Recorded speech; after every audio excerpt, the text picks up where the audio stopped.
This is my first time live streaming, and I've been sat here. Let me just move the screen slightly. I'm using my webcam off my PC. I'm using an OBS software to stream live to YouTube. I've never done this before, and it's 12:30, and I've got a psychiatric appointment at 1:15. So I just thought I'd come on here and just have a chat about that, really. So I've had a change of medication. For the last 2 weeks, I've been exhibiting severe psychotic symptoms. I've been having lots of auditory hallucinations. And auditory hallucinations, for people who don't know what they are, they're basically sounds, words, and sentences that you hear in your ears. So as if someone stood here right next to you and is talking to you, but there's nobody there. They're not thoughts in your head, like some people think. That's a big misconception, that they're thoughts in your head. They're not thoughts in your head at all. They're auditory hallucinations. You actually physically hear them. Thoughts in your head are things like when you're sitting there and you're daydreaming and you're thinking about the sun, or where you're going to go on holiday, and you have a kind of dialogue with yourself, an open dialogue with your mind, and you're saying, yeah, I can't wait to go on holiday. No, nor can I. It's like really good, and it's going to be really sunny, and we're going to have lots of fun. And what do you think we should do when we get to the beach? Should we go on the banana boat, or should we get an ice cream, or should we get deck chairs, or should we just sit on towels? And that's kind of open dialogue thought process. They're not auditory hallucinations. So I've been getting lots of auditory hallucinations. Um, I also suffer quite badly with paranoia, and my paranoia can get really extreme to the point where I feel unsafe, where I think people are trying to get at me, get me, kill me, abduct me, whatever. It varies really from time to time. I haven't had that severe psychotic episode, but it's what we're trying to do is we're trying to kind of stick a band-aid over a wound that is about to open, and if it opens, blood's going to come flooding out, right? So rather than get to the stage where I'm completely psychotic and I need hospitalization, right? We've gone to the doctor, we've gone to the psychiatrist, we've had an emergency appointment, and he's dealing with that by the use of medication to stop it escalating further, and hopefully my psychosis will die down to an acceptable level. It never goes away completely. I like to use the 70-30 rule. If it's 70% gone and 30% there, I can live a normal life, relatively normal, as a life as possible. So yeah, when it gets down to like 50-50, that's when the warning signs kicks in, and when it gets below 50, where I'm having more psychotic episodes than than I am being normal, then I need help really quickly because it's hospital time. So yeah, I went to the psychiatrist 2 weeks ago, and he put me. Basically, I was on 800 milligrams of lithium back then, and a medication called olanzapine, but I was only on 5 milligrams of olanzapine.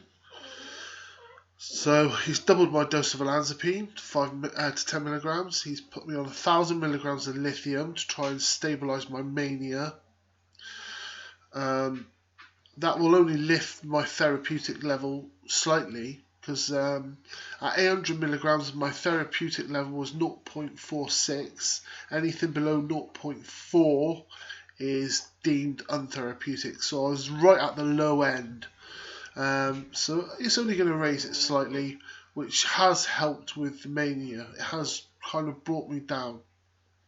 slightly. And 10 milligrams of olanzapine. That's the an atypical antipsychotic to help with the psychosis. He also put me on diazepam 5 milligrams 3 times a day, and zopiclone, which is a hypnotic medication which helps you fall asleep quicker. It only works in a short window of time. If you take that pill and decide to go play a round of golf, you ain't going to go to sleep. If you take that pill and in 10 minutes time after a cup of cocoa you go to bed, you'll fall asleep straight away. That's how hypnotic medication works. So yeah, it'll be interesting to see what my psychiatrist is going to say, because I'm basically going to tell him that my symptoms are like an ECG, you know, where it goes up, down, and then it goes dum, dum, dum, and then it goes up and down again. That's basically how my last 2 weeks have been. I've been either really high, really low, and then I've had periods in the middle where everything's stable, and then a peak again, or a trough. It's varied. So that's basically what I shall be telling him. My auditory voices have died down to virtually non-existent. In the day, I may hear some voices a few times in the day. Nothing to make me concerned, nothing to make me worried. Something that is easily you get used to.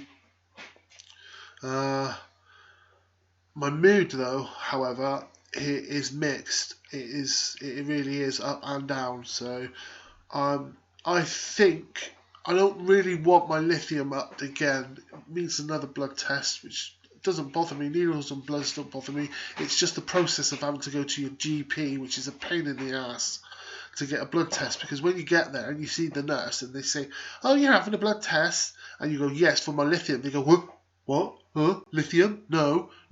We only do normal blood tests. We only do your E's, F's, G's, C's, B's, and D's, or whatever it is you hear on Casualty." And I'm like, "No, I need my lithium checked." No, we've not put you down for that. No, I need my lithium checked, and I need my lithium checked now. Not later, not tomorrow, now. Check my lithium. So that's why I don't want the lithium upped, because I get that, and it pisses me off. I tell you how much GP surgeries piss me off so much. Sitting there, right, looking at all these sick people. My dogs are barking at ghosts because there is nobody here except for me. So stop barking, dogs. You're interrupting my YouTube live view. GP surgeries, man, yeah. They're just like God's waiting rooms. They're just full of sick people. And I'm not physically sick, so I'm mentally sick, but I'm not physically sick. I've not got snot hanging out my nose, and I'm not got a broken leg, and I'm not sitting there, "No, I'm so much pain." So yeah, I really don't like those places. What was I talking about? My mind, it just stops. I don't know if any of you out there with bipolar get this, right? But you can be in mid-conversation talking about something, right? You go off on a slight tangent and then wallop, nothing. It's like someone's come along, right, with a vacuum and hoovered out all your thoughts. Just hoovered them away. And there's nothing. Just emptiness. I seen a program the other day about people with bipolar being violent. It was like they did this documentary, and I think you can find it on YouTube. Actually, it was a BBC documentary, and it's kind of like there was I don't know how many millions of people there are in Britain. There's like 65 million of us, something like that. There's like 1% of the population has mental health. I don't like that word, mental health. We don't have mental health, do we? We have a mental illness. And so and smaller percentage of that again will have bipolar disorder. And there was like 4 patients, and they were violent. Were they violent because they had bipolar? I doubt it. They were probably just inherently violent people. You know, just because if someone walks into a pub and stabs someone and they're on crutches and their legs in a cast, does that make people with broken bones violent? Are all people in casts violent people? No. Stop making us out on television to be violent. It's not right, especially in your drama series. I've done a video about this already. On the TV, you see these detectives. They go to the medicine cupboard. You clearly see the medicine. It says lithium. You know, like in big bold letters about this big, right? Even someone, you know, when you go to opticians and you see the letterboard, don't you? And you see the top letters of big, massive, great A. Yeah, all the letters are like that. Lithium. You know, a blind person could have read it. And then they go, ooh, what's that? Let's have a quick search. And as soon as they do, lithium. What comes up at the top of the search bar? Bipolar disorder, prone to violent outbursts. You type in lithium into Google. Type it now. Go on. Right now, type lithium into Google. What comes up? Oh, a list about what the drug is, a couple of medical references to it, and maybe some symptoms and side effects. Yeah, right. Not violent disorder, bipolar patient, stab someone to death. That doesn't come up. Anyway, I'm rambling. I'm rambling because this is my first live broadcast, and I'm going to have to go in a minute, which is sad really, because I would like to have continued chatting.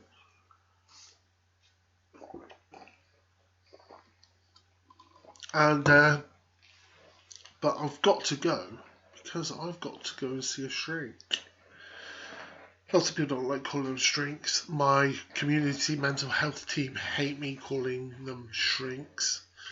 They like to be known as psychiatrists because they've got some medical doctorate and all the certificates that go with it. But I never do as I'm told. I call them shrinks. What do you call them? I don't know. And while I remember, I'd just like to give a shout out to James, who comments on my YouTube videos very regularly, and hopefully now get this live streaming sorted out, we can have a bit of a conversation across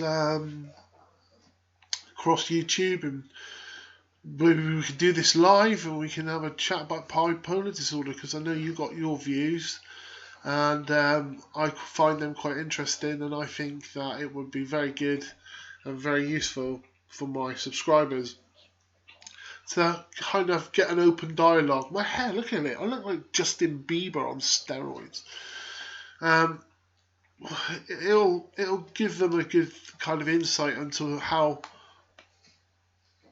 other people with bipolar disorder have different symptoms and stuff.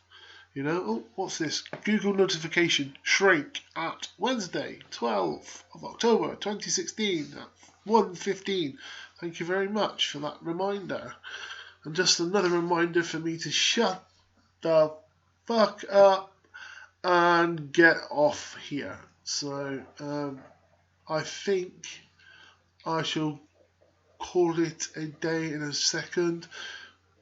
Deschroma! Hi! Hope you're watching. Big shout out to my new subscribers. I'm sorry if I can't list your names off the top of my head, but my head is full of mess.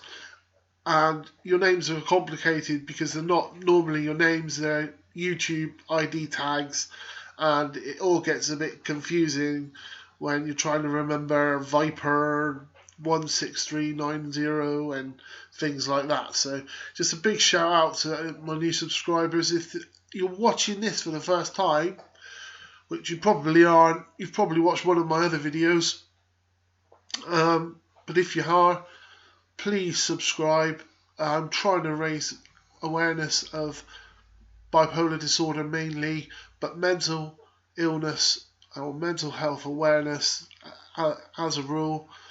And I'm trying my hardest to get more UK men to talk about bipolar disorder, even if it's just through a dialogue where they email me a question or a concern or a discussion and I talk about it on video, because peer support is very, very important for people with mental illness. Knowing that there's somebody out there who you can talk to is one of the most important things about recovery, especially recovery at home, and especially if you're going through a crisis. So in the description you'll find some crisis helplines. I put them now on all of my videos, so if you are in a crisis, there are some useful contacts down there. There's some telephone numbers that you can call. Some of those are free numbers, and hopefully, you know, if you are in a bind, you do get the help you need. And that's me. I'm ending. I'm off. I'm going to see my shrink, and I may do a video about what happened at that particular appointment, but it's probably going to be boring as hell. I suspect my medication is going to be upped again to maybe 50 milligrams of olanzapine, and I expect the Zopiclone, the sleeper, will be taken away, or the diazepam will be taken away. One or the other. I'm not sure which. I've got a rough idea. I tend to go in there and tell them what I want. I think that's the best way. Go in, know what you want, tell them what you want, and they go, okay, doodly-loo. There you go, and off away you go. So, thanks for watching. See you in the next video.